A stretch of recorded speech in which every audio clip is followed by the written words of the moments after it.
ഞങ്ങളുടെ വീടിൻ്റെ ഏത് കോണിൽ നോക്കിയാലും ലക്കി ബാമ്പുവിൻ്റെ ഒരു കൂട്ടം കാണാനായിട്ട് പറ്റും. വെള്ളവും വളവും ഒന്നും ഇല്ലെങ്കിലും ഇതങ്ങ് വളർന്നോളും. ഇടയ്ക്ക് ഇല മാത്രം ഒന്ന് വെട്ടി കൊടുക്കും. ലക്കി ബാമ്പ് ഒരുപാട് വളരുമ്പോൾ വെട്ടിക്കളയാൻ മടിയായതുകൊണ്ട് മാറ്റി മാറ്റി നട്ടു കൊടുക്കും. അങ്ങനെ നട്ട് ഞങ്ങളെക്കാൾ ആധിപത്യം ഇപ്പോൾ വീട്ടിൽ ലക്കി ബാമ്പുവിനാണ്. ഇലയില്ലാതെ കമ്പ് മൊത്തത്തിലെങ്ങാനും വെട്ടിക്കളഞ്ഞാൽ അമ്മ എന്നെ ഇവിടുന്ന് പറപ്പിക്കും. എന്നാലും ഇന്ന് 2 കമ്പ് അങ്ങോട്ട് വെട്ടിയെടുത്തു.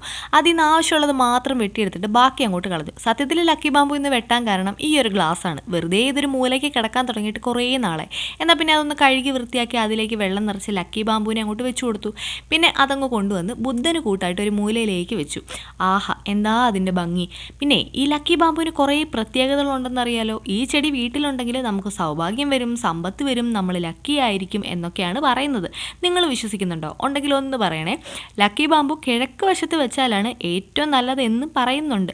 പിന്നെ ഈ വെള്ളത്തിൽ വെച്ച് കൊടുക്കുന്ന ലക്കി ബാമ്പുവിൻ്റെ വെള്ളം 4-5 ദിവസം കൂടുമ്പോൾ അങ്ങോട്ട് മാറ്റി കൊടുക്കണം. എങ്കിലേ ഇത് നന്നായിട്ട് വളരും. ഇതിന് വളരാനായിട്ട് സൂര്യപ്രകാശത്തിൻ്റെ ആവശ്യമില്ല എന്നും പറയപ്പെടുന്നു. നിങ്ങളുടെ വീട്ടിൽ വെറൈറ്റി ലക്കി ബാമ്പു ഉണ്ടെങ്കിലും ലക്കി ബാമ്പുവിൻ്റെ ലക്കിൽ വിശ്വസിക്കുന്നുണ്ടെങ്കിലും ഒന്ന് കമൻറ്റ് ചെയ്തേക്കണേ.